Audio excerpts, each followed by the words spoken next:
আসসালামু আলাইকুম।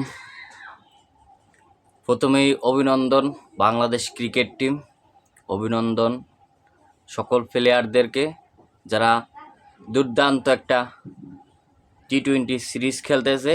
পাকিস্তানের বিরুদ্ধে প্রথমবারের মতো টি-20 সিরিজ জিতছে এবং টানা 2টা ম্যাচ জিতছে। এরকম বাংলাদেশ কখনোই জিততে পারে নাই।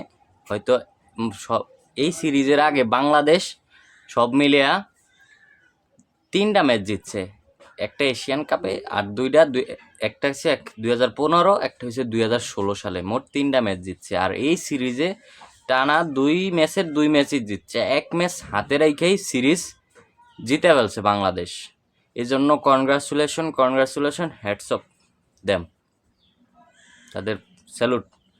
বাংলার টাইগাররা আবার তাদের যে শক্তিমত্তা, আসলে বাংলাদেশ পারে ভাই, বাংলাদেশ পারে।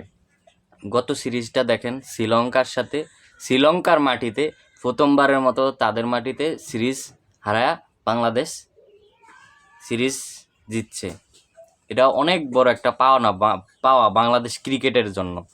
এই সিরিজে সবাই ভাবছিল পাকিস্তান অনেক স্ট্রং টিম, পাকিস্তানের সাথে খুব চ্যালেঞ্জ হবে, বাট বাংলাদেশের প্লেয়াররা সেটা করে দেখাইছে এবং বাংলাদেশ এক ম্যাচ হাতে রাইখা সিরিজটা উইন করছে। এই জন্য আবারও কনগ্রাচুলেশন। এখন দ্বিতীয় ম্যাচের যে টার্নিং পয়েন্টটা, এই টার্নিং পয়েন্টটা আসলে কোন জায়গায়? আমার কাছে মনে হয় যে বাংলাদেশ তাদের যে টপ অর্ডারের ফার্স্টটা উইকেট নিয়ে নিছে জাস্ট 15 রানে পাওয়ার প্লের ভিতরে। এই জায়গায় পাকিস্তান অনেকটা দুমড়ে মুচড়ে গেছে।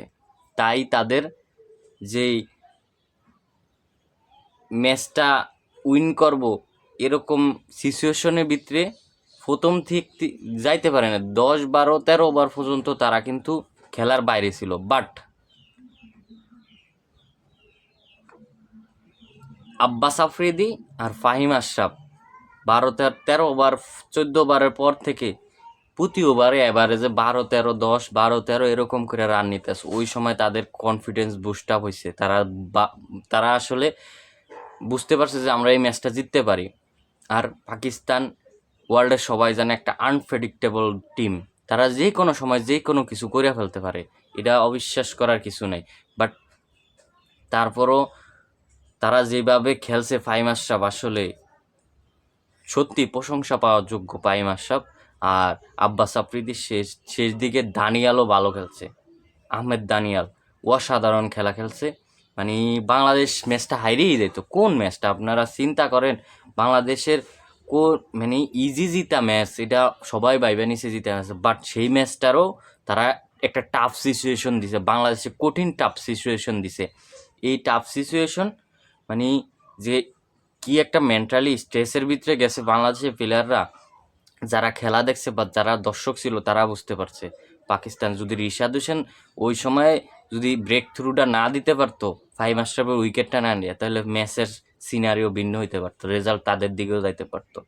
বাট টার্নিং পয়েন্টটা ছিল আমার কাছে মনে হয় 15 রানে 5 উইকেট গেছে। আর বাংলাদেশের ব্যাটিং ততটা ভালো হয়নি। বাট ওই সবাই পিচটারে খারাপ বলতেছে, মিরপুর ধানক্ষেত বলতেছে, বাট আসলে পিচের কোনো দোষ নাই। এই জায়গায় দেখেন, যে সময় জাকির আলী খেলতেছে ওই সময় জাকিরের সাথে কে একটা বলার, জাকির অনেকগুলা সিঙ্গেলস নেয় না। ওই জায়গায় যদি সিঙ্গেলস নিত আর 7, 8, 10টা রান হইতো, 10টা রানে অ্যাড হইলে তাহলে কত হইতো, আরও 150-55 রান হয়ে যেত। আর যদি অপোজিটে একটা ব্যাটসম্যান থাকতো তাহলে আরও 5, 7, 10 রান বেশি হতো। এভারেজে 160 রান হয়ে যেত। তাহলে 160 রান টি-20-র জন্য বেস্ট। আর লাগে না, তাহলে এটা কীভাবে দান খেতে হয়?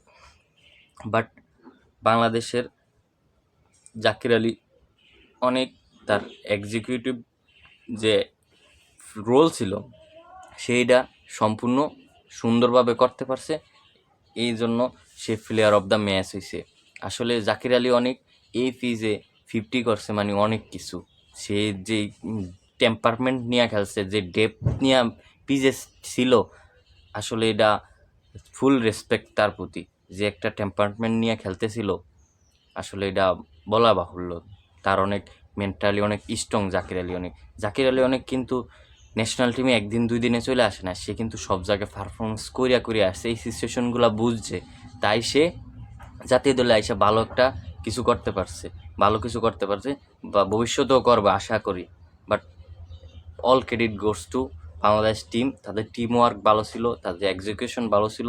ক্যাপ্টেন লিটন দাসের কথাও বলতে হয়, লিটন দাস যে প্ল্যানিং করে করতেছিল, আমার কাছে মানে খুবই সুন্দর লাগছে যে লিটন দাসের ক্যাপ্টেন্সি। দেখেন কেউ ভুল করলে সে মাঠের ভিতরে যেইভাবে সবাইরে বুঝায় দেয়, একটু অ্যাগ্রেশন নিয়ে, তারপরে বলিং সেন্স, কোন সময় কারে আনতে হবে, সব মিলে একটা অসাধারণ বাংলাদেশ সিরিজ উইন করছে। বাংলাদেশের ইতিহাসের পাতায় লেখা থাকবে এই সিরিজ। আর বাংলাদেশের সবাই ব্যক্তিগতভাবে পারফরমেন্স ভালো করছে, বাট তাহিদ হৃদয় আর কিছু ইমপ্রুভ করা দরকার। তার যে সাম্প্রতিক পারফরমেন্স সেটা আসলেই একটু দৃষ্টিকটু, বাট তার পারফরমেন্সটা বেস্ট আউটপুট পাবো এই আশাই করি। আর পরবর্তী ম্যাচ এর জন্য শুভকামনা। বাংলাদেশ সত্যিই অসাধারণ খেলছে। আপনাদের মন্তব্য এবং মতামত কমেন্ট বক্সে জানাবেন এবং আমার চ্যানেলটি সাবস্ক্রাইব করবেন। সবাই পাশে থাকবেন আর পাশে থাকা বেল আইকনটি ক্লিক করবেন পরবর্তী ভিডিও পাওয়ার জন্য। আসসালামু আলাইকুম। সবাই ভালো থাকবেন, সুস্থ থাকবেন।